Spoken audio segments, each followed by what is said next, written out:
De volta com o Conexão Saúde. Nosso assunto de hoje é um tema bastante pesado, mas de uma importância imensa, né? Da gente estar divulgando sobre isso, que é a violência sexual. Nós conversamos com a doutora Zélia, que é coordenadora do Serviço de Atendimento a Vítimas de Violência Sexual da Maternidade Moura Tapajós. Estamos aqui com a professora, também coordenadora do Serviço de Psicologia lá da maternidade, que é a doutora Raquel Azevedo, que participa ativamente nos atendimentos também dessas vítimas de violência sexual. Doutora, seja muito bem-vinda, muito obrigado aqui por sua participação. Doutora Zélia, nos blocos anteriores, comentou que a maioria dos casos acontece no ambiente familiar, no ambiente dentro de casa, de vizinhos, ou seja, de pessoas bem próximas, né? Uhum. Por que acontece isso, né? Tem um ditado que as pessoas, assim, bem antigo, que as pessoas só desejam o que veem frequentemente, né? Estaria associado a isso? O porquê que acontece mais dentro de casa? É interessante, doutora Noa, porque geralmente os pais falam cuidado com o estranho, né? Não fale com o estranho. E mal sabem que a maioria dos casos de violência acontece dentro de casa, por aquelas pessoas que realmente se aproveitam da confiança, da posição que tem em relação à criança para cometer esses abusos. Então, existe até uma teoria que a gente chama de síndrome do segredo, que explica por quê, né? Que é um questionamento que as mães, os familiares fazem. Puxa, já acontece há tantos anos, que é o que a gente chama que são violências crônicas, que já acontece há muito tempo. E por que acontece há tanto tempo e a criança nunca contou, né? E é o que a gente fala dessa síndrome do segredo, que é justamente essa dinâmica relacional que acontece entre a vítima e esse vitimizador. Então, isso vai desde ameaças, né? Se você contar, eu vou bater em você, eu vou bater na sua mãe, ninguém vai acreditar em você, né? Se aproveita da posição social que, de repente, ele ocupa dentro da família, na sociedade, no trabalho, na comunidade. Então, muitas vezes, esse abusador, ele é o provedor familiar. E a criança imagina que ela pode ser culpada, de repente, de perder esse provedor caso ele seja preso, né? Outra forma também deles se aproveitarem da inocência da criança e fazer a criança acreditar que isso é comum, né? Que esses abusos acontecem com todas as famílias, ou quando ela começa a se sentir incomodada, fazer essa criança acreditar que ela é culpada de estar acontecendo aquilo, ou porque ela não é uma boa criança, ou porque ela fez, ou como uma forma de castigo, né? Então, por várias mensagens mesmo que esse vitimizador vai passando pela criança, ela tem medo, ela tem vergonha, ela acredita que muitas vezes não vão acreditar nela, e a gente observa também que muitas crianças, de alguma forma, tentou mostrar para sua mãe, tentou mostrar para alguém que isso estava acontecendo, mas às vezes... Como é que elas tentam mostrar mais, assim? O que uma mãe, um pai hoje tem como, por exemplo... Eu vou desconfiar, né? Não seria um padrão, mas assim, o que... Olha, sinal de alerta. Exatamente, né? Algumas crianças, elas chegam realmente a relatar, elas contam para a gente que chegaram a relatar, mas não os pais ou o professor, alguém não acreditou, achou que era mentira. A gente compreende o quanto que é difícil para uma família ver que isso pode estar acontecendo com seu filho. Mas é importante também os pais, especialmente as mães, os profissionais que lidam com crianças e adolescentes, professores, profissionais de saúde, estarem atentos a alguns sinais. Então, assim, muitas vezes as próprias mães falam para a gente que são muito atentas, observam uma mudança no comportamento da criança. De repente, uma criança que era extrovertida, comunicativa, passa a ficar muito quieta, calada, com medo, ou ao contrário, uma criança que era muito fechadinha começa a ficar muito agressiva.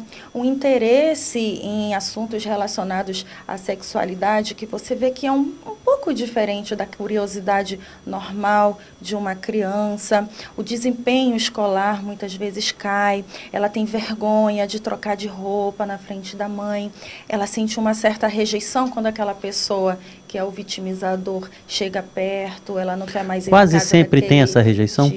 Quanto ao vitimizador? É uma questão que a gente fala que é um sentimento ambivalente, né? Tem muitos casos que sim, que esse vitimizador também vem com agressividade, com muitas ameaças, e essa criança tem medo.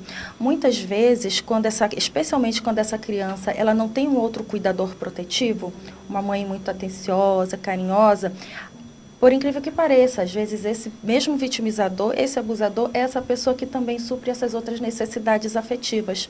Entendi. E aí esse sentimento ambivalente dela, ela gosta, ela ama aquele pai, ela só não quer que aquele pai abuse mais dela. E a gente fala muito de padrasto, de não sei o quê, mas também acontece com o próprio pai, né? Sim, sim, pai, padrasto, tios, irmãos, avós, como a própria doutora Zélia falou. Então é muito perigoso, né? E isso que você falou no início, até te parabenizo, realmente... Não é tomar cuidado só com estranhos, né? Tomar cuidado com todo mundo, não é isso? Com todo mundo, o vizinho, o bombozeiro, o professor. Sinal de alerta, que a gente sempre fala, né? Parece assim, que a gente não quer criar também uma neurose, todo mundo vai fazer isso. Mas o que é importante que a gente observa? Quando uma mãe, o familiar tem um bom diálogo com essa criança, explica desde pequeno, né? Às vezes a gente fala com 4, 5 anos, já dá para, até antes, com uma linguagem lúdica, na brincadeira, já orientar essa criança o que é o carinho normal, um carinho realmente afetivo, o que é um carinho diferente, quais são as partes que pode tocar, que não pode tocar, quem é que pode chegar perto, sempre manter essa relação de diálogo, de abertura com essa criança, né? Então, essa criança, nos primeiros sinais, ela pode desconfiar e contar, né, para uma mãe, para um professor, que também saiba dar uma abertura, né? Ter cuidado para não julgar, não brigar, né? Que às vezes que a gente já...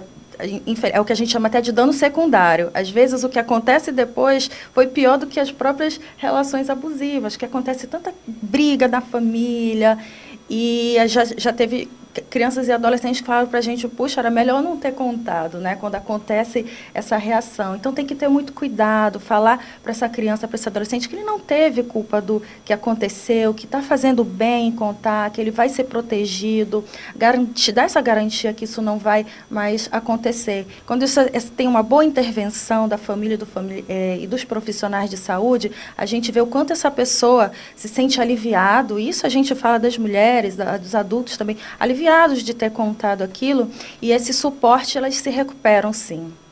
Esse segmento, eu digo do serviço, né? O segmento...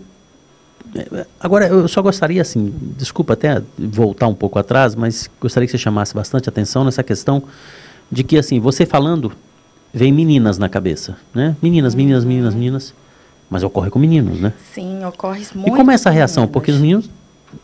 tadinhos, provoca uma dor muito grande, né? Um trauma muito grande. E como é essa reação dos meninos, assim? Penso eu, né?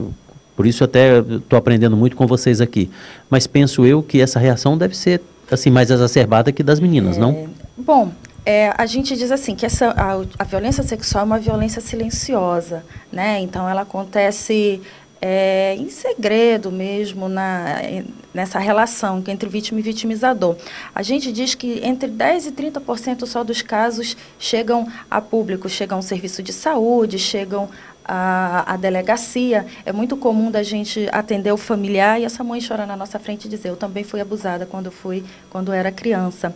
E esse tabu é maior ainda com meninos. Né? Então, acredita-se que o número de meninos que são vitimizados, eles são realmente bem maior do que chega aos nossos serviços, porque os mitos, os tabus envolvendo, por exemplo, a homossexualidade é muito grande. Então, a vergonha é maior e acaba chegando menos do que das meninas. Mas a gente sabe que sim, acredita-se que acontece bastante. E daí a importância também da gente divulgar isso. A questão dos sinais de afastamento, aqueles todos que você disse, cai o rendimento na escola, tudo isso vale para meninos e para meninas, né? Certeza. Vale para criança. Exatamente, em geral. Com certeza. Não saia daí que a gente vai conversar mais. Vamos a um rápido intervalo comercial, já voltamos aqui com o Conexão Saúde.